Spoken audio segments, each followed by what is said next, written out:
خوب چرچا کروں سنتوں کا، ہو کرم بحر خاک مدینہ۔ الحمدللہ رب العالمین والصلاة والسلام على سید المرسلین، اما بعد فاعوذ باللہ من الشیطان الرجیم، بسم اللہ الرحمن الرحیم۔ الصلاة والسلام علیک یا رسول اللہ وعلی آلک واصحابک یا حبیب اللہ۔ الصلاة والسلام علیک یا نبی اللہ وعلی آلک واصحابک یا نور اللہ۔ نویت سنت الاعتکاف۔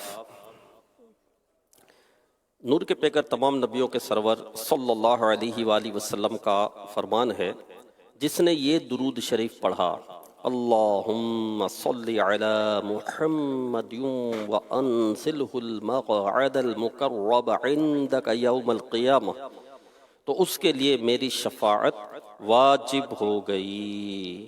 صلو علی الحبیب صلی اللہ تعالی علی محمد۔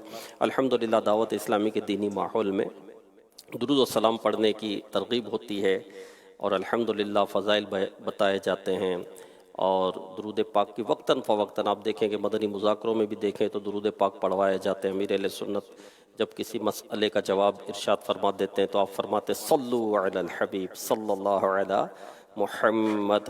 تو یوں درود پاک پڑھنے کی الحمدللہ ترغیب ہوتی ہے، اور یہ درود پاک جو بھی ہم نے سنا کہ جس میں شفاعت واجب ہو گئی، میرے آقا علیہ السلام نے فرمایا، تو ہر جمعرات ہفتہ وار اجتماع میں بھی پڑھوایا جاتا ہے الحمدللہ۔ تو خیر یہ درود پاک ہمیں پڑھنا چاہیے اور کثرت کے ساتھ پڑھنے چاہیے۔ نیت کر لیں ماہ شعبان جو ہے ماہ درود و سلام بھی ہے، کہ اس مہینے میں بھی درود و سلام کی ہمیں کثرت کرنی ہے، بلکہ امیر اہل سنت دامت برکاتہم العالیہ نے ہمیں ترغیب دلائی ہے کہ روزانہ کم از کم ہم 700 مرتبہ درود پاک پڑھ لیں، کیونکہ ماہ شعبان میں جو روزانہ 700 مرتبہ درود پاک پڑھتا ہے تو اس کو کیا برکت حاصل ہوتی ہے، کیا فضیلت حاصل ہوتی ہے، اس پر کیا عطائیں ہوتی ہے، اس پر کیا کرم نوازی ہوتی ہے، کہ امام جعفر صادق رحمۃ اللہ علیہ فرماتے ہیں کہ جو ماہ شعبان میں روزانہ 700 مرتبہ درود پاک پڑھ لے تو اللہ پاک کچھ فرشتے ایسے مقرر فرماتا ہے جو یہ درود پاک سرکار علیہ السلام کی خدمت میں لے کر حاضر ہوتے ہیں، اور اس سے روح مصطفیٰ صلی اللہ علیہ وسلم کو خوشی حاصل ہوتی ہے۔ پھر اللہ پاک ان فرشتوں کو فرماتا ہے کہ قیامت تک میرے اس بندے کے لیے دعائے مغفرت کرتے رہو۔ تو نیت کر لیں کہ روزانہ انشاءاللہ الکریم 700 مرتبہ درود پاک پڑھیں گے۔ ماہ شعبان میں تو نیت کر لیں جو زیادہ پڑھتا ہے وہ زیادہ پڑھے، جو 1200 پڑھتا ہے وہ 1200 مرتبہ پڑھے، جو 12000 پڑھتا ہے تو 12000 پڑھے۔ درود پاک تو جتنے پڑھتے چلے جائیں برکتیں حاصل ہوتی رہے گی، چلتے پھرتے اٹھتے بیٹھتے صلی اللہ علی محمد صلی اللہ علی محمد صلی اللہ علی محمد۔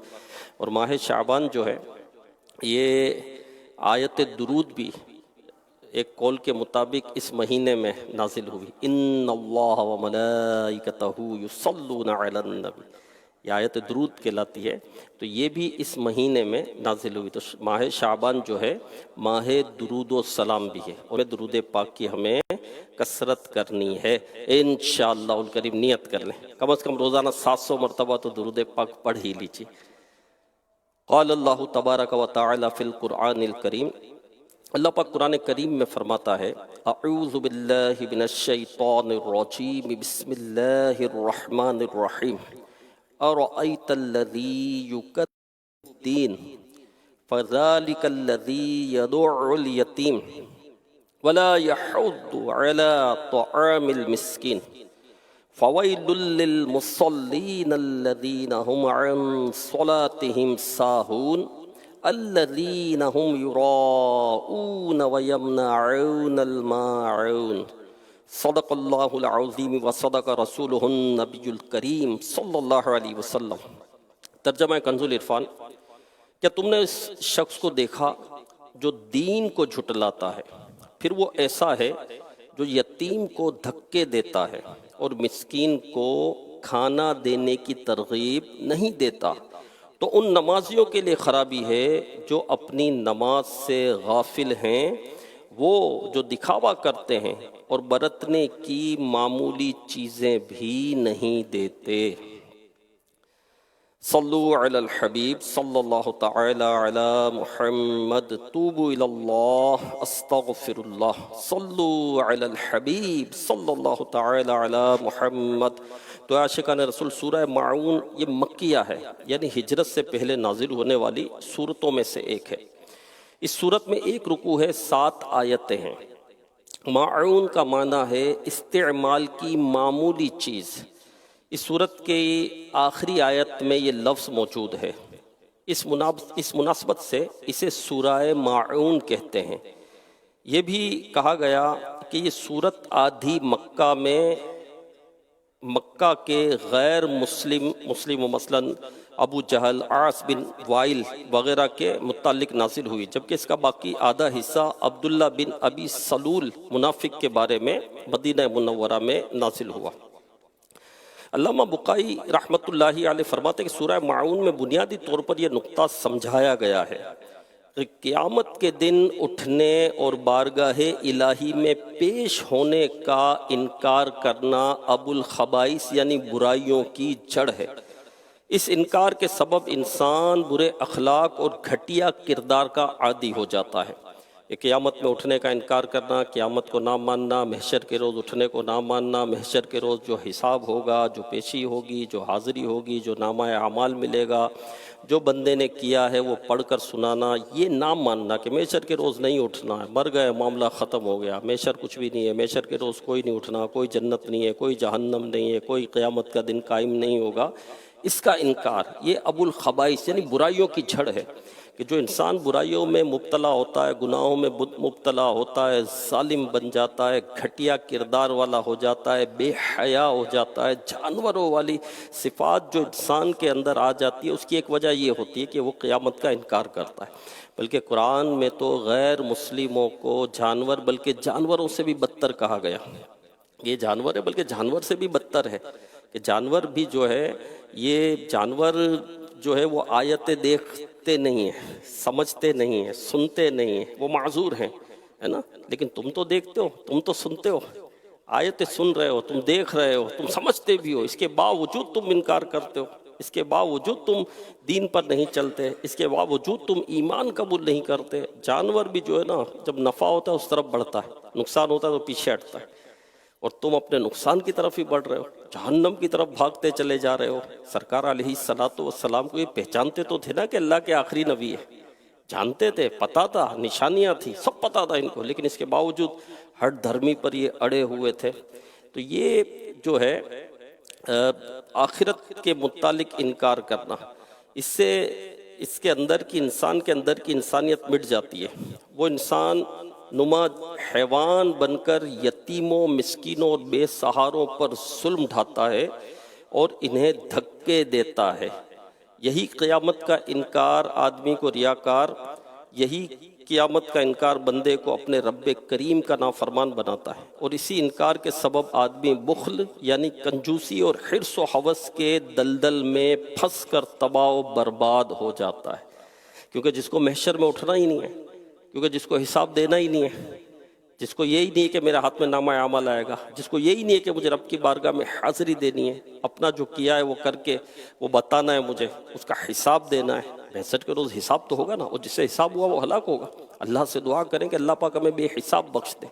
تو بے حساب بخش کے ہیں بے شمار جرم، دیتا ہوں تجھے واسطہ میں شاہ حجاز کا۔ قیامت کا ایک دن 50,000 سال کا دن ہوگا، سورج 1 میل پر رہ کر آگ برسا رہا ہوگا، زمین تانبے کی ہوگی، دہکتی زمین پر ننگے بدن بندے کو کھڑا ہونا پڑے گا۔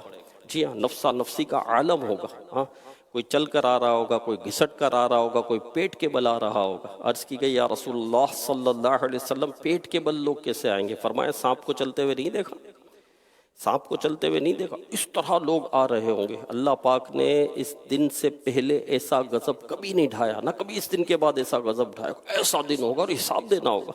آج ہم کر کے بھول گئے، لیکن لکھنے والے موجود ہیں۔ نامہ اعمال اس وقت ہاتھ میں آئے گا، پڑھ کر سنانا ہوگا میرے پیارے اسلامی بھائی۔ اب جب یہ خوف بندے کے اندر ہوتا ہے تو ظاہر وہ گناہ سے بچے گا، نیکیوں کی طرف آئے گا، نیکیوں کی طرف رغبت ہوگی، پھر اسے جنت میں جانا ہے، جہنم سے بچنا ہے، جہنم کی ہولناکیاں، جہنم کا عذاب، جہنم کی آگ، جہنم میں بختی اونٹوں کی گردنوں کے برابر جو بچھو ہوں گے، وہ جب بے نمازی کو ڈنک ماریں گے تو وہ جو ہے وہ زہر 40 سال تک ان کے جسم میں سرایت کرے گا، ایسے ایسے عذابات۔ ظاہر یہ چیز بندے کو خوف زدہ کرتی ہے، اس سے دل نرم ہوتا ہے، دل کی سختی دور ہوتی ہے، دل نرم ہوتا ہے، بندہ رحم کرتا ہے، ہاں رحم کرتا ہے، اس کو خوف خدا اس کے اندر پیدا ہوتا ہے۔ لیکن جو قیامت کا انکار کرے گا تو اس کے اندر کیا خوف خدا پیدا ہوگا؟ تو غیر مسلم جو ہے یہ آخرت کا جو ہے وہ انکار کرتے ہیں، قیامت میں اٹھنے کا انکار کرتے ہیں، محشر کے دن کا انکار کرتے ہیں، حساب کے دن کا انکار کرتے ہیں، تو پھر ان کے اندر ایسی ایسی خرابیاں پیدا ہوتی ہے۔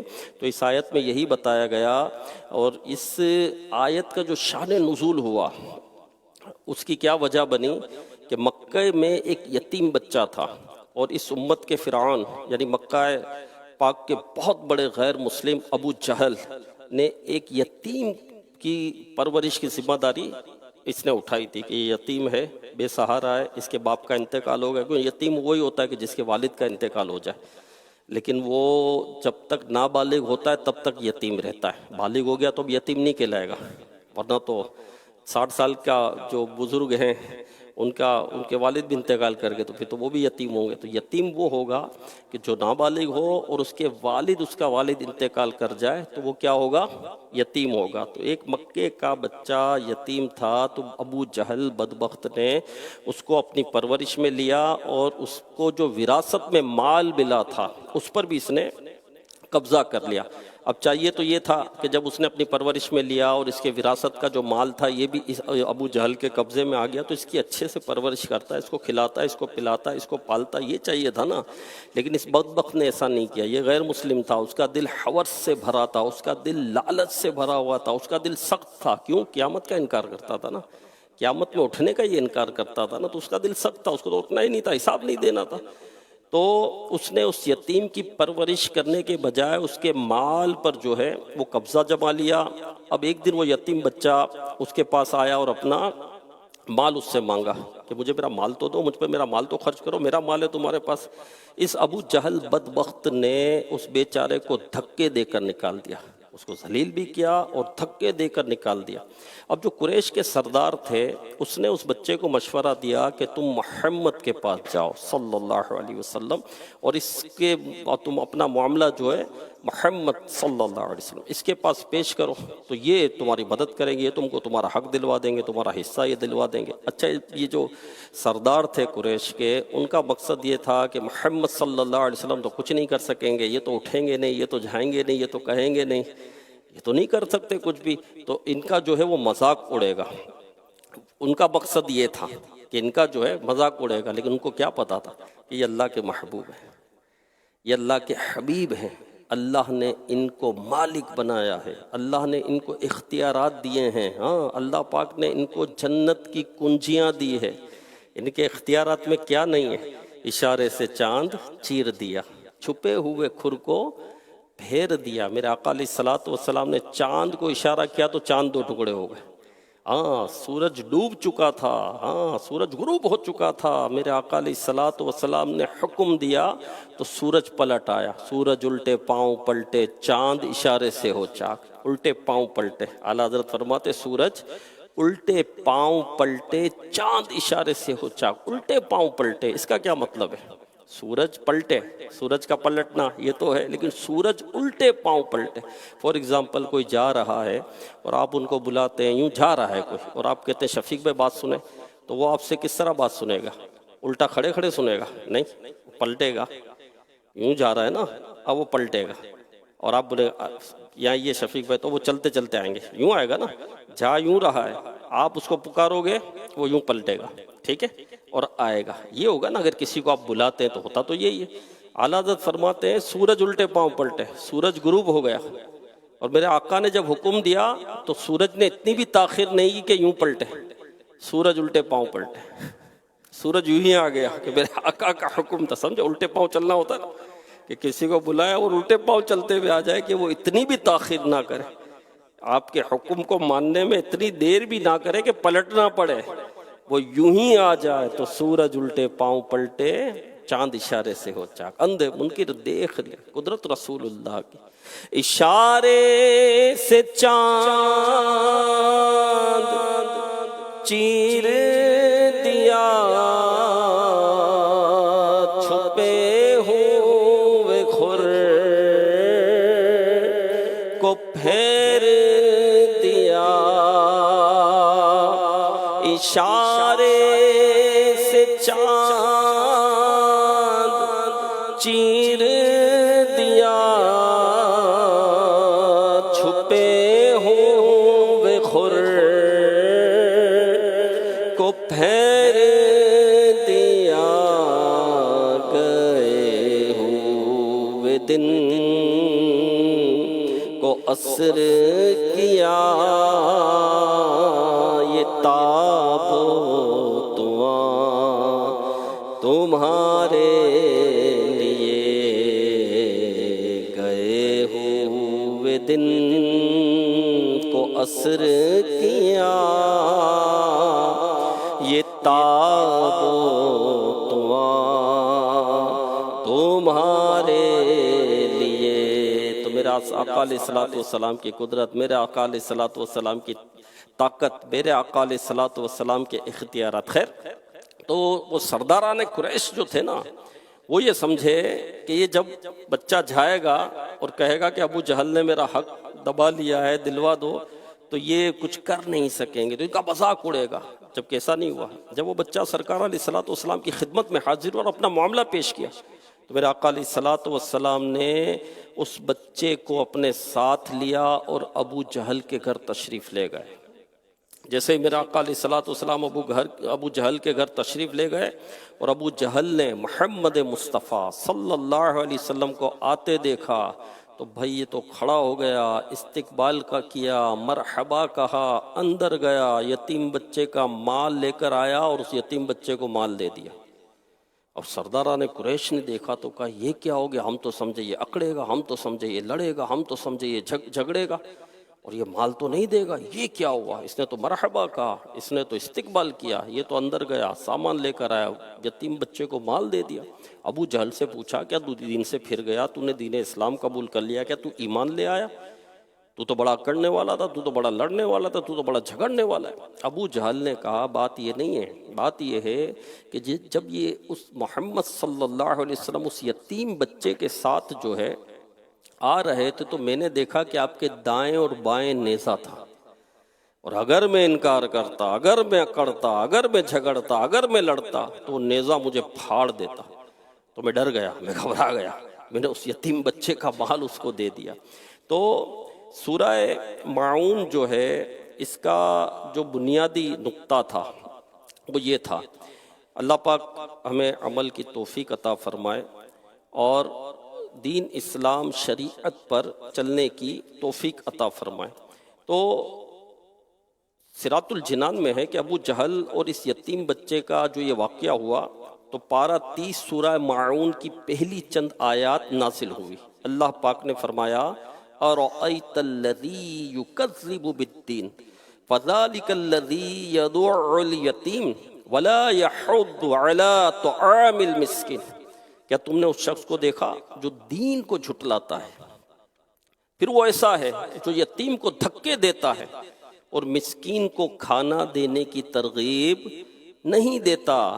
تو پیارے اسلام بھائی، سورہ ماعون میں بنیادی طور پر غیر مسلم اور منافقین کے 4 عیبوں کا ذکر ہے۔ نمبر 1 بخل یعنی کنجوسی، نمبر 2 نمازوں میں سستی اور لاپرواہی، نمبر 3 ریاکاری، اور نمبر 4 دوسروں کی خیر خواہی نہ کرنا۔ تو یہ وہ بری صفات ہے جو بندے کے دل کو سخت کر دیتی ہے، یہ وہ بری صفات ہے جو بندے کی آخرت کو برباد کر دیتی ہے، اس کی آخرت کو تباہ کر دیتی ہے، اسے دین سے دور کر دیتی ہے، نیکیوں سے دور کر دیتی ہے۔ تو بخل یہ بہت بری چیز ہے، کنجوسی جس کو ہمارے یہاں کہا جاتا ہے، یہ بہت بری چیز ہے، یہ بہت بری صفت ہے، اور یہ اتنی بری صفت ہے کہ جو کنجوس ہوتا ہے، جو بخل کرتا ہے، تو اس بیماری کے سبب، اس مرض کے سبب اور کئی بیماریاں پیدا ہوتی ہیں، اور وہ بہت بری بری بیماریاں ہوتی ہیں۔ جی ہاں، جیسے مثال کے طور پر کہیں کیچڑ گر جائے، گندگی ہو، نجاست ہو، اس میں طرح طرح کے کیڑے پڑتے ہیں، یعنی وہ ویسی تو نہیں رہتی نا، اس میں سے بدبو بھی اٹھتی ہے، پھر اس میں طرح طرح کے عجیب و غریب کیڑے پیدا ہوتے ہیں، اس کی خرابیاں کتنی پیدا ہوتی ہیں۔ تو کنجوسی، یہ بخل، یہ وہ صفت ہے کہ جب یہ بندے کے اندر یہ چیز آ جائے تو پھر اس کے اندر ایسی ایسی برائیاں پیدا ہوتی ہے، ایسی ایسی خرابیاں پیدا ہوتی ہے کہ یہ بندہ مروت نہیں ہوتی، اس کی اخلاق برے ہو جاتے ہیں، اس کے کردار جو ہے یہ برے ہو جاتے ہیں، اور یہ اس کو احساس نہیں رہتا کسی کو۔ جو کنجوس ہوتا ہے نا، اس کو کسی کا احساس نہیں رہتا، وہ اپنے پر بھی خرچ نہیں کرتا، وہ دوسروں پر بھی خرچ نہیں کرتا، اس کی یہ کیفیت ہوتی ہے، مروت ختم ہو جاتی ہے اس کے اندر۔ تو مروت ختم ہونا یہ خود ایک اچھی چیز نہیں ہے، مروت ختم ہونا یہ کوئی اچھی بات تھوڑی ہے۔ تو کنجوسی کا مطلب یہ کتنا گھٹیا درجہ ہے کہ کوئی کتنا ہی کنجوس کیوں نہ ہو، کوئی روتا ہے، کوئی بلکتا ہے، کوئی تڑپتا ہے، تو آدمی اس کو سہارا دیتا ہے، آدمی اس پر ترس کھاتا ہے، زیادہ نہیں تو ایک وقت کا کھانا دے دے گا، کچھ تو کرتا ہے نا۔ کوئی تڑپتا بلکتا بھوکا پیاسا آدمی آئے تو رحم تو آ ہی جاتا ہے، کوئی رو رہا ہو تو رحم تو آ ہی جاتا ہے۔ لیکن یہ قیامت کا انکار کرنے والا کس حد تک گھٹیا ہے کہ یہ یتیموں بے سہاروں کو دھکے دیتا ہے، ہاں، یہ قیامت کا انکار کرتا ہے، کس قدر گھٹیا ہے کہ یتیموں کو دھکے دے رہا، اس کا باپ نہیں ہے۔ یتیم پر تو ویسے ہی رحم آتا ہے، کسی کا والد نہ ہو، چھوٹا بچہ ہو، دیکھ کر کتنا رحم آتا ہے، دیکھ کر کتنا ترس آتا ہے آدمی کو۔ یتیم بچہ ہے، اس کا والد چلا گیا، والد کا سایہ اس کے سر پر سے اٹھ گیا، ہے نا، یہ ہوتا ہے نا۔ لیکن نہیں، جو قیامت کا انکار کرتا ہے وہ اتنا گھٹیا ہے کہ اسے یتیموں بے سہاروں کا بھی احساس نہیں۔ جیسے ابو جہل کا واقعہ سنا، اس نے ایک یتیم کی پرورش کی ذمہ داری لی، پھر بجائے اس کے کہ اس یتیم کی کفالت کرتا، اس کی اچھی دیکھ بھال کرتا، اس بدبخت نے الٹا اس یتیم ہی کے مال پر قبضہ جما لیا اور اسے دھکے دے کر گھر سے نکال دیا۔ اللہ پاک کی پناہ۔ تو بہت افسوس ہے میرے پیارے اسلامی بھائیوں کہ آج ہمارے معاشرے میں بھی یتیموں کو زیادہ قدر کی نگاہ سے نہیں دیکھا جاتا، یہ افسوس کی بات ہے۔ ہمارے دل بھی سخت ہو گئے نا، یہ تو غیر مسلموں کے اوصاف بیان کیے گئے کہ وہ قیامت کا انکار کرتے، اس لیے وہ کنجوس ہو گئے، نماز سے دور ہو گئے، ریاکار ہو گئے، خیر خواہی کا جذبہ ان کے اندر نہیں ہے، یہ تو ان کا بیان کیا گیا نا، قیامت کا انکار۔ ہم مسلمان ہیں الحمدللہ، ہم قیامت کا انکار نہیں کرتے، کیسے انکار کریں گے؟ قیامت میں اٹھنا ہے، بالکل اٹھنا ہے، جنت ہے، جہنم ہے، ہم انکار نہیں کرتے، لیکن بھول گئے نا، اب محشر کو بھول گئے، ہم حساب کو بھول گئے، ہم قیامت کے دن اٹھنے کو بھول گئے، اور محشر کے روز حساب دینا پڑے گا، یہ سب ہم بھول گئے۔ اصل پرابلم یہ، اصل مسئلہ یہ، اب جب ہم بھول گئے تو ہمارا حال بھی ایسا ہی ہو گیا۔ انکار نہیں کرتے لیکن ہماری توجہ میں نہیں ہے، ہم یاد نہیں کرتے موت کو، ہم یاد نہیں کرتے قبر کو، ہم حشر کو یاد نہیں کرتے، محشر میں اٹھنے کو یاد نہیں کرتے۔ تو اب حال دیکھو یہ ہو گیا کہ یتیم بچے کو اس کی یتیمی کا احساس دلانا، یہ ہمارے یہاں ہوتا ہے، جبکہ اس کو احساس نہیں دلانا چاہیے، اس کے ساتھ اس نے سلوک کرنا چاہیے، اس کے ساتھ محبت کرنی چاہیے، اس کے ساتھ شفقت کرنی چاہیے، اس کو پیار دینا چاہیے، اس سے کوئی ایسی برائی ہو جائے، کوئی خرابی ہو جائے تو اس کی اصلاح بھی کرنی چاہیے، اور بعض خرابی ایسی ہوتی ہے کہ جس میں گناہ نہیں ہوتا ہے تو اس پر اس کی رعایت کرنی چاہیے تھی، ہے نا، لیکن نہیں، اس کے ساتھ برا سلوک کیا جاتا ہے۔ اپنی اولاد اور یتیم بچے کے درمیان فرق کر کے اس کا دل دکھانا تو معمول کی باتیں ہیں۔ جی ہاں میرے پیارے اسلام بھائی، ایسے بھی نادان ہمارے معاشرے میں پائے جاتے ہیں جو جان بوجھ کر یا انجانے میں یتیموں کا مال ہڑپ کر جاتے ہیں، ہاں، یتیموں کا مال کھا جاتے ہیں۔ یتیموں کا مال کھا رہا ہے بھائی تو، یتیموں کا مال کھانا پیٹ میں آگ بھرنا ہے۔ ہاں، شیخ طریقت امیر اہل سنت دامت برکاتہم العالیہ فرماتے ہیں، علم دین سے دوری اور جہالت کے سبب عموماً خاندانوں میں فرقہ تقسیم نہیں کیا جاتا، اکثر ورثہ میں یتیم بچے بچیاں بھی شامل ہوتے ہیں، اور لوگ بلا جھجک ان یتیموں کا مال کھاتے پیتے اور ہر طرح سے استعمال کرتے ہیں، حالانکہ یہ سب ناجائز ہے، اور اس طرف کسی کی توجہ ہی نہیں ہوتی۔ یاد رکھیے کہ میت کے ورثہ میں سے اگر کوئی یتیم ہو تو جب تک ترکہ تقسیم کر کے یتیم کا حصہ الگ نہ کیا جائے تب تک اس میں سے میت کے ایصال ثواب کے لیے صدقہ اور خیرات وغیرہ بھی نہیں کر سکتے۔ جس کسی کا انتقال ہو گیا، اس کے بچے ہیں، چھوٹے بچے ہیں، یتیم بچے ہیں، تو اب ان کا حصہ ہے نا، مال کے مال میں وراثت تو جاری ہوگی نا، ترکہ تو ملے گا نا اس کو، لیکن ترکہ کا ذہن کدھر ہے، کس کو پتہ ہے، اس کے مسائل کس کو پتہ ہے، توجہ ہی نہیں ہے صرف۔ ہاں کہ جو ایک شخص کی ملکیت میں مال ہے، اس کا انتقال ہو جاتا ہے تو وہ مال کہاں جائے گا؟ اس کے ورثہ میں تقسیم ہوگا، اس کے ورثہ میں تقسیم ہوگا نا۔ ایک بزرگ رحمت اللہ علیہ ایک مریض کی عیادت کرنے کے لیے گئے، چراغ جل رہا تھا وہاں پر، پہلے چراغ جلتا تھا، لائٹیں وغیرہ اس طرح تو نہیں ہوتی تھی۔ آپ عیادت کر رہے تھے کہ عیادت کے دوران ہی اس کا انتقال ہو گیا، اس شخص کا انتقال کے دوران انتقال ہو گیا، تو آپ نے وہ چراغ فوراً بجھا دیا۔ تو کسی نے کہا کہ یہ چراغ بجھا دیا آپ نے، خیر ہے، تو کہا کہ ان کا انتقال ہو گیا، اب اس چراغ میں جو ہے اس کے وارثوں کا حصہ ہے، کیونکہ اس میں جو تیل ہے جو ہے تو اس کے وارثوں کا حصہ ہے، اب اس کا تو انتقال ہو گیا، یعنی جس کا انتقال ہوا اس کی جو سوئی ہے نا اس کا بھی حصہ ہوگا۔ اس کا مطلب یہ نہیں کہ سوئی کے ٹکڑے ہوں گے، وہ حصے میں آئے گا۔ تو یتیم بچہ جو ہے جب ہے تو اس کو اس کا حصہ اس کا الگ پہلے کیا جائے گا۔ ہاں اب اس کا حصہ ملا ہی نہیں اور اسی میں آپ ایصال ثواب بھی کر رہے ہو، اسی میں مجموعی طور پر ساری چیزیں کرتے ہو، نہیں، یہ گناہ کا کام ہے، اب ایصال ثواب بھی نہیں کر سکتے، یتیم کا حصہ الگ کرے۔ یتیم تو نابالغ بچہ جو ہے، یہ یتیم ہے نا، وہ نابالغ ہی یتیم ہے، یتیم تو وہی ہے نا جو نابالغ ہے، بالغ ہو گیا تو اب یتیم تھوڑی رہا۔ تو نابالغ اپنا تحفہ بھی کسی کو نہیں دے، نابالغ کسی کو کوئی چیز دے تو وہ نہیں لے سکتا، یہ تحفہ نہیں دے سکتا، چاہے وہ خوشی سے دے رہا ہو، نہیں لے سکتے، نابالغ کا نہیں لے سکتے۔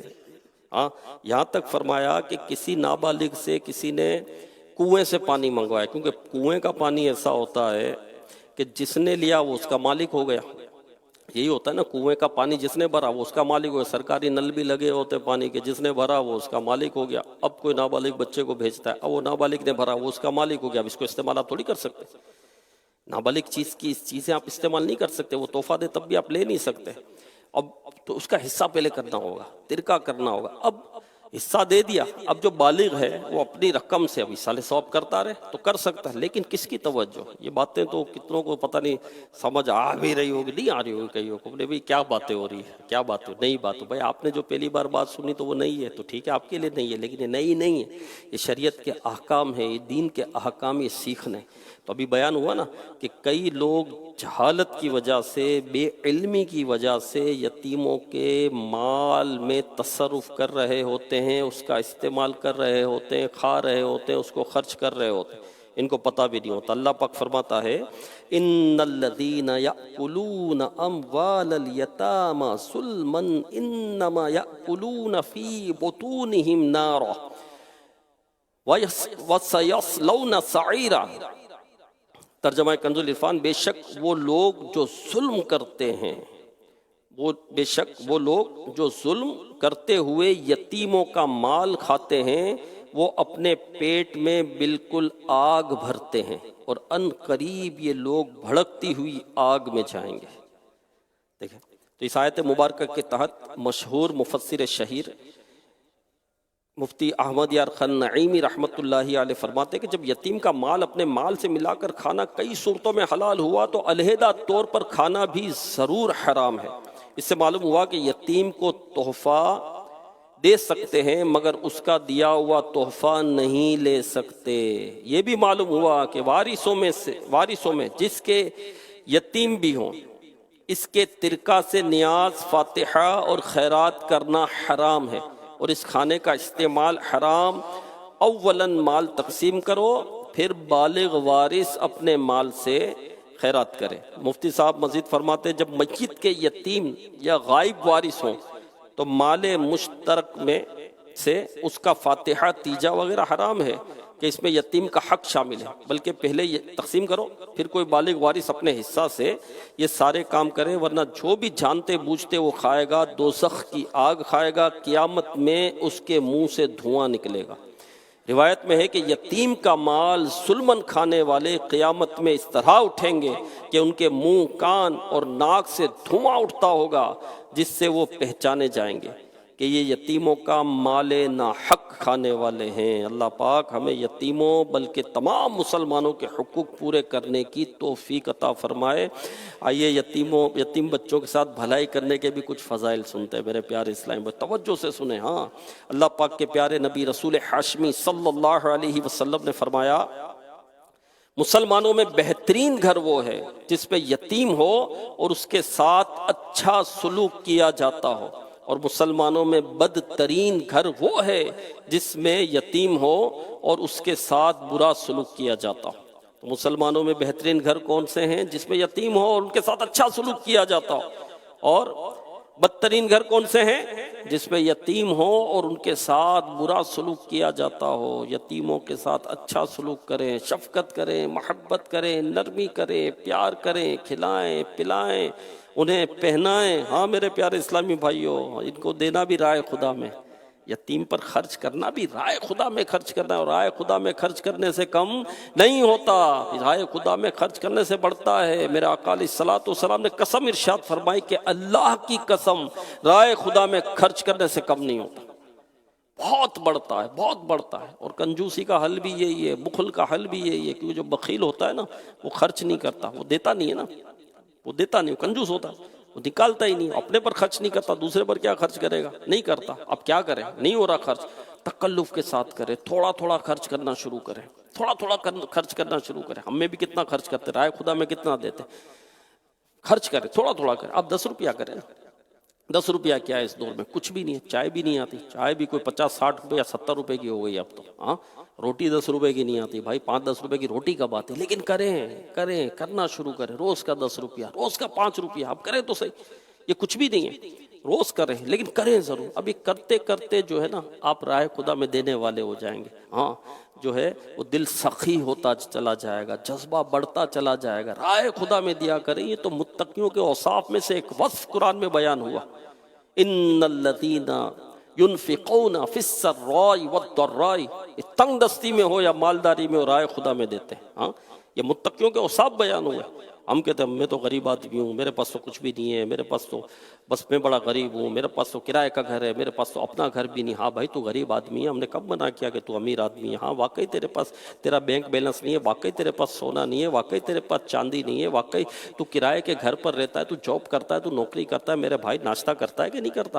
دوپہر کا کھانا کھاتا ہے یا نہیں کھاتا؟ جسم پر کپڑے بھی تو پہنے ہوئے، پاؤں میں چپل بھی تو پہنے ہوئے، جانے کا بھی تو کرایہ دے رہا ہے، آنے کا بھی تو کرایہ دے رہا ہے، بچوں کی فیسیں بھی تو بھر رہا ہے نا، تو کہ نہیں بھر رہا ہے؟ بالکل۔ تو یہ پیسہ جب ہر جگہ خرچ کر رہا ہے تو رائے خدا میں بھی تو خرچ کر، رائے خدا میں بھی تو خرچ کر۔ ہر جگہ تو پیسے خرچ کر رہا ہے، ہر جگہ تو دے رہا ہے، تو رائے خدا میں تو کیوں نہیں دیتا؟ تو اللہ کی راہ میں بھی تو خرچ کرنا ہے نا۔ یہ متقیوں کے اوصاف بیان کے، مالداری میں اور تنگ دستی میں رائے خدا میں دیتے ہیں، تو رائے خدا میں دے میرے پیارے اسلامی بھائی۔ صدقے کی بڑی برکت ہے، صدقہ اللہ پاک کے غضب کو بجھاتا ہے۔ جی، حضور اکرم نور مجسم صلی اللہ علیہ وسلم نے فرمایا، مسکین لوگ جنت میں مالداروں سے 40 برس پہلے جائیں گے۔ اے عائشہ رضی اللہ عنہ، مسکین کو خالی نہ پھیرو، اگرچہ کھجور کی ایک کاش یعنی ٹکڑا ہی ہو، اسے دے دو۔ اے عائشہ رضی اللہ عنہ، مسکینوں سے محبت کرو، انہیں قریب رکھو تاکہ اللہ پاک قیامت میں تمہیں قریب کر دے۔ اللہ پاک کے آخری نبی محمد عربی صلی اللہ علیہ وسلم نے فرمایا، جو شخص یتیم کے سر پر محض اللہ پاک کی رضا کے لیے ہاتھ پھیرے تو جتنے بالوں پر اس کا ہاتھ گزرا، ہر بال کے بدلے میں اس کے لیے نیکیاں ہیں۔ اور جو شخص یتیم لڑکی یا یتیم لڑکے پر احسان کرے، وہ جنت میں پھر 2 انگلیوں کو ملا کر فرمایا کہ اس طرح ہوں گے۔ اس حدیث پاک کے مشہور مفسر قرآن مفتی احمد یار خان نعیمی رحمۃ اللہ علیہ فرماتے ہیں کہ جو شخص اپنے عزیز یا اجنبی یتیم کے سر پر محبت و شفقت کا ہاتھ پھیرے، اب وہ عزیز ہو یا کوئی اور ہو، یتیم بچہ ہے تو محبت اور شفقت کے ساتھ ہاتھ پھیرے، اور اللہ اور رسول کی محبت اور اللہ اور رسول کی رضا حاصل کرنے کے لیے ہو، تو ہر بال کے بدلے میں نیکی ملے گی۔ یہ ثواب ہاتھ پھیرنے کا ہے، یعنی یتیم کے سر پر ہاتھ پھیر رہے ہیں، ہاتھ پھیرنے میں کتنی رقم لگ گئی بھائی آپ کی؟ ہاتھ پھیرنے میں کتنا پیسہ خرچ ہو گیا آپ کا، اور ہاتھ پھیرنے میں کون سے گھنٹے گزر گئے آپ کے، 5 گھنٹے 7 گھنٹے گزر گئے کہ ہاتھ پھیرنے میں مجھے 7 گھنٹے لگ گئے، نہیں، کتنا وقت لگا ہاتھ پھیرنا یتیم کے سر پر اللہ کی رضا کے لیے، ہاں اللہ اور اس کے رسول کی رضا کے لیے، تو جتنے بال پر سے ہاتھ پھرا اس کے بدلے نیکی ملے گی۔ اور یتیم کے سر پر جب ہاتھ پھیرا جائے، یتیم بچے کے سر پر، تو پیچھے کی طرف سے آگے کی طرف ہاتھ لایا جائے۔ ہاتھ پھیرنے کا طریقہ یہ ہے کہ پیچھے کی طرف سے آگے کی طرف ہاتھ لایا جائے، اور جو ایسا بچہ ہے جو نابالغ ہے، اس کا والد ہے، وہ یتیم نہیں، جب اس کے سر پر ہاتھ پھیرے تو آگے سے پیچھے کی طرف ہاتھ پھیرے۔ یتیم کے جب ہاتھ پھیرے تو پیچھے سے آگے کی طرف، ٹھیک ہے، یوں ہاتھ پھیرنا۔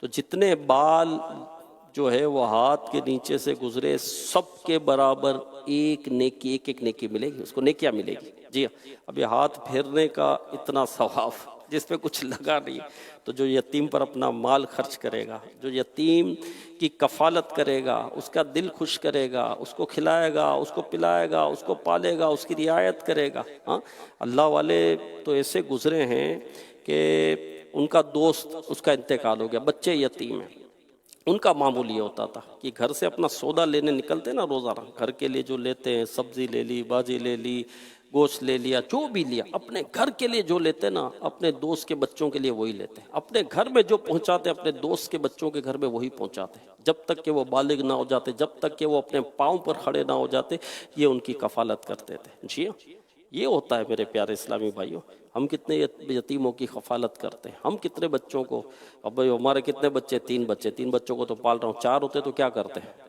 چوتھے کو بھی پالتے ہی نا، 5 ہوتے تو کیا کرتے ہیں، 3 کو ہی پالتا، 2 کو میں نکال دیتا گھر سے، ایسا کرتے، اس کو پالتے ہی نا۔ تو میرے پیارے بھائی آپ یہی سمجھ لو کہ میرے 4 بچے، تو آپ کا بچہ نہیں ہے، ٹھیک ہے، آخرت کے لیے، ثواب کے لیے، نیکی حاصل کرنے کے لیے، دل کی سختی دور کرنے کے لیے، ہاں یتیم کے سر پر ہاتھ پھیرنے سے دل کی سختی دور ہوتی۔ ایک شخص نے سرکار علیہ الصلوۃ والسلام کی خدمت میں دل کی سختی کی شکایت کی، آپ صلی اللہ علیہ وسلم نے فرمایا، کیا تو چاہتا ہے تیرا دل نرم ہو جائے اور تیری حاجتیں پوری ہوں، تو یتیم پر رحم کیا کر، اس کے سر پر ہاتھ پھیرا کر، اور اپنے کھانے میں سے اس کو کھلایا کر، ایسا کرنے سے تیرا دل نرم ہوگا اور حاجتیں پوری ہوں گی۔ دعا قبول نہیں ہو رہی، دعائیں قبول کر دی، بھائی یتیم کو کھلاؤ، یتیم کو پھلاؤ، ہاں دل کی نرمی ہے، ان کے سر پر ہاتھ پھیرنے سے دل نرم ہوتا ہے میرے پیارے اسلام بھائی۔ ہاں تو جب بھی کسی یتیم بچے کے سر پر ہاتھ پھیرے تو ثواب حاصل ہوتا ہے۔ اسی طرح سورہ ماعون میں قیامت کا انکار کرنے والوں کا دوسرا جو عیب بیان ہوا وہ یہ ہوا کہ وہ نماز میں سستی اور لاپرواہی کرتے ہیں، الذین هم عن صلاتهم ساہون، جو اپنی نماز سے غافل ہیں، تو ایک یہ بھی ان کا عیب بیان ہوا۔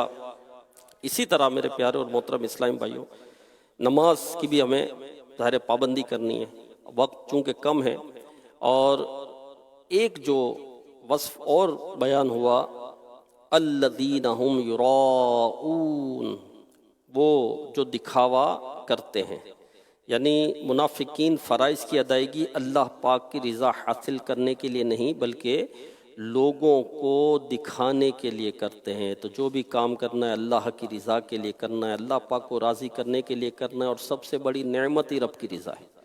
اللہ کی نعمت، اللہ کی رضا سب سے بڑی نعمت ہے، جنت میں سب سے بڑی نعمت ہی یہی ہے کہ بندے کو رب کی رضا حاصل ہو جائے، اللہ پاک کا دیدار اس کو نصیب ہو جائے۔ تو جو بھی عمل کرے، نام کے لیے نہیں کرے، عزت کے لیے نہیں کرے، شہرت کے لیے نہ کرے، واہ واہ کے لیے نہ کرے، کہ یہ کس کا وصف ہے، یہ عیب کس کا ہے؟ جو غیر مسلم ہے، جو قیامت کا انکار کرتے ہیں وہ ریاکار ہوتے ہیں، جو قیامت کا انکار کرتے ہیں وہ نماز میں سستی کرتے ہیں، جو قیامت کا انکار کرتے ہیں وہ یتیموں کا مال کھاتے ہیں، وہ بخیل ہوتے ہیں، وہ کنجوس ہوتے ہیں۔ جی ہاں، ہم مسلمان ہیں، ہم مسلمان ہیں۔ میرا ہر عمل بس تیرے واسطے ہو، کر اخلاص ایسا عطا یا الہی، کر اخلاص ایسا عطا یا الہی۔ اور وَيَمْنَعُونَ الْمَاعُونَ، اور برتنے کی معمولی چیزیں بھی نہیں دیتے۔ معاون کا معنی ہے عام استعمال کی معمولی چیز۔ مطلب یہ ہے کہ منافقین اتنے کنجوس، بے حس اور بے پرواہ ہیں کہ اگر کوئی ان سے عام استعمال کی معمولی سی چیزیں بھی مانگ لے تو یہ بھی انکار کر دیتے ہیں۔ ہاں، کسی کوئی پڑوس سے آ گیا، بھائی آلو دے دینا، نہیں ہمارے پاس، جاؤ۔ ٹماٹر دے دینا، نہیں ہمارے پاس، جاؤ، تمہاری تو عادت ہو گئی، روز مانگتے رہتے ہو۔ بھائی تھوڑی مرچ دے دینا، ہمارے پاس نہیں ہے، نہیں ہمارے پاس، جاؤ۔ ابھی تو معمولی چیزیں، استعمال کی چیزیں، روزمرہ کی چیزیں ہیں، اس میں منع کر رہے ہو اللہ کے بندے۔ بلکہ ایسا ہونا چاہیے کہ اپنے گھر میں، علماء فرماتے ہیں کہ مستحب ہے کہ آدمی اپنے گھر میں ایسی چیزیں حاجت سے زیادہ رکھے جن کی ہمسایوں کو ضرورت پڑتی رہتی ہے۔ بھلے انہیں ادھاری دے دیا کرے۔ اب آلو کی ضرورت مجھے 1 کلو ہے، بھائی 2 کلو لے کے رکھ دو، ہمسایہ آئے گا ضرورت پڑے گی تو یہ دے دیں گے۔ ٹماٹر کی ضرورت ہے مجھے 2 کلو کی، 3 کلو رکھ لو بھائی، 2.5 کلو رکھ لو، کہ ہمسایہ کوئی آئے گا مجھ سے مانگے گا تو میں اس کو یہ دے دوں گا۔ ادھار دے دیں، چلو واپس وہ لوٹا دیں گے، اچھا ادھار نہیں تو ویسے بھی دے دیں تو بھی ثواب ہے۔ جی ہاں، تو اس طرح کی چیزیں تو ایکسٹرا گھر پہ رکھنی چاہیے، اللہ نے جس کو دیا ہے، اور آپ رکھیں ایکسٹرا۔ دیکھو آپ کے رزق میں کتنی برکت ہوتی ہے، آپ کے مال میں کتنی برکت ہوتی ہے، ہاں آپ کی روزی میں کتنی برکت ہوتی ہے۔ روزی کی برکت کے ذرائع ہیں۔ ہمارے دل سخت ہوئے ہوئے ہیں، ہم سے کوئی مانگنے آگا ہمیں غصہ آتا ہے، پانی نہیں دیتے، پانی تک نہیں دیتے۔ اللہ کے بندے، پانی کا تو نے انکار کر دیا، پانی پہ تیری کون سی رقم لگ گئی؟ کون سا کروڑوں روپے کا تو نے پانی خرید لیا، لاکھوں روپے کا تو نے پانی خرید لیا؟ کون سا پانی کی وجہ سے تیرا بجٹ آؤٹ ہو گیا؟ پانی کا منع کر دیتے ہیں۔ تو سخی تو وہ ہوتے ہیں جو خرچ کرتے ہیں، ایثار کرتے ہیں، جس چیز کی ضرورت ہوتی ہے وہ اپنی ضرورت پر دوسروں کو ترجیح دیتے ہیں، اور اپنی ضرورت کی چیز بھی دوسروں کو دے دیتے ہیں۔ تم پانی کا منع کرتے ہو یار، کیسے لوگ ہو، کیسے بے حس لوگ ہو گئے، ایسے دل سخت ہو گئے۔ مسلمانوں کی پیاری امی جان حضرت عائشہ صدیقہ رضی اللہ عنہا فرماتی ہے، میں نے عرض کیا یا رسول اللہ صلی اللہ علیہ وسلم، کون سی چیز ہے جس کا منع کرنا حلال نہیں یعنی برا ہے؟ فرمایا پانی، نمک اور آگ۔ میں نے عرض کیا یا رسول اللہ صلی اللہ علیہ وسلم، پانی کو تو ہم سمجھ گئے مگر نمک اور آگ کا یہ حکم کیوں ہے؟ فرمایا اے حمیرہ رضی اللہ عنہ، جس نے کسی کو آگ دی اس نے گویا اس آگ سے پکا ہوا سارا کھانا خیرات کیا، اور جس نے کسی کو نمک دیا اس نے گویا سارا وہ کھانا خیرات کیا جسے اس نمک نے لذیذ بنایا، اور جس نے کسی مسلمان کو 1 گھونٹ پانی وہاں پلایا جہاں پانی عام ملتا ہو اس نے گویا غلام آزاد کیا۔ جہاں پانی عام ملتا ہو وہاں پانی پلایا، اور جس نے مسلمان کو وہاں 1 گھونٹ پانی پلایا جہاں پانی نہ ملتا ہو اس نے گویا اسے زندگی بخشی۔ ہاں، اب آگ دیں، اس سے کیا مراد ہے؟ اچھا اس دور میں جو ہے وہ آگ جلانے کے لیے لکڑیاں ہوتی تھیں، اب تو گیس وغیرہ چل رہے ہوتے ہیں ہمارے یہاں پر، اب کوئی ماچس بھی مانگنے آ جاتا ہے تو دے دو یار، تو وہ آگ لے کر جا کر اس سے دوسری آگ جلایا کرتے تھے، ٹھیک ہے نا؟ تو اس وقت یہ ضرورت ہوتی تھی۔ ہاں، تو جتنا نمک دیا اس سے جو ہنڈیا بنی وہ صدقہ کرنے کا ثواب ملے گا۔ نمک اتنا زیادہ دیا آپ نے، ہنڈیا اتنی بڑی ہے بھائی، اس کا صدقہ کرنے کا ثواب ملے گا۔ تو کھلائیں کھلائیں کھلائیں پلائیں، دیں، سخی بنیں میرے پیارے اسلامی، فضول خرچ نہیں کریں۔ فضول جگہوں پر خرچ ہو رہا ہوتا، فلموں میں خرچ ہو رہے ہیں، ڈراموں میں خرچ ہو رہے ہیں، اب دیکھو گناہ کے کاموں میں خرچ ہو رہے ہیں۔ اب میں کیا مطلب اس وقت بیان کروں کہ کہاں کا خرچ ہو رہا ہے پیسہ، کن کاموں میں خرچ ہو رہا ہے؟ ہر جگہ خرچ کر رہا ہے آدمی، غریبوں پر خرچ نہیں کر رہا، یتیموں پر خرچ نہیں کر رہا، مسکینوں پر خرچ نہیں کر رہا، کسی کی خیر خواہی میں خرچ نہیں کر رہا۔ میرے پیارے اسلام میں خرچ کریں، رائے خدا میں۔ اللہ پاک ہمیں صدقہ اور خیرات کرنے کی توفیق عطا فرمائے، ہمارے دلوں کو نرم کر دے، ہمیں آخرت کی فکر عطا فرمائے۔ الحمدللہ دعوت اسلامی کے دینی ماحول میں ہمیں مدنی سوچ نصیب ہوتی ہے۔ شعبان کا مہینہ ہے، مبارک مہینہ ہے، رحمت والا مہینہ ہے، عطاؤں والا مہینہ ہے، برکت والا مہینہ ہے۔ اس مہینے میں درود و سلام کی ہمیں کثرت کرنی ہے، ماہ درود و سلام بھی ہے۔ اور شعبان نے عرض کی یا اللہ تو نے مجھے 2 مقدس مہینوں کے بیچ میں رکھا ہے، رجب اور رمضان کے بیچ میں، شعبان ہے نا، میرے لیے کیا ہے؟ اللہ پاک نے فرمایا تیرے لیے تلاوت قرآن ہے، یہ شہر القرآن بھی ہے، تو قرآن کی تلاوت اس میں کثرت سے کریں، استغفار کی کثرت کریں، روزوں کی اس میں کثرت کریں کہ اس میں ایک دن ایسا آتا ہے جو بڑا نازک ہے، ایک رات ایسی آتی ہے جو بڑی نازک رات ہے، نامہ اعمال تبدیل ہوتا ہے۔ اب نامہ اعمال کے آخری دن چل رہے ہیں، نامہ اعمال لپیٹ دیا جائے گا ہمارا، یہ یاد رکھیے گا۔ تو گناہوں سے توبہ، استغفار کا مہینہ، درود و سلام کا مہینہ، تلاوت کا مہینہ، الحمدللہ روزوں کا مہینہ، تو 14 شعبان بھی روزہ رکھنا ہے، 15 شعبان بھی روزہ رکھنا ہے، 14 شعبان نامہ اعمال کا آخری دن ہے، نامہ اعمال کے آخری دن بھی روزہ، 15 شعبان نامہ اعمال کے پہلے دن بھی روزہ، تو انشاءاللہ اس کی برکت سے اللہ بیچ کے گناہ ہمارے معاف فرما دے گا۔ تو دعوت اسلامی کے دینی ماحول سے وابستہ رہیں، اللہ پاک ہمیں نیک اعمال کی توفیق عطا فرمائے۔ اذان ہوگی، پھر اذان کے بعد سنتیں ادا کرنی ہیں۔ صلو علی الحبیب صلی اللہ تعالی علی محمد صلی اللہ علیہ وسلم۔ میں مبلغ بنوں سنتوں کا، خوب چرچا کروں سنتوں کا، ہو کرم بہر خاک مدینہ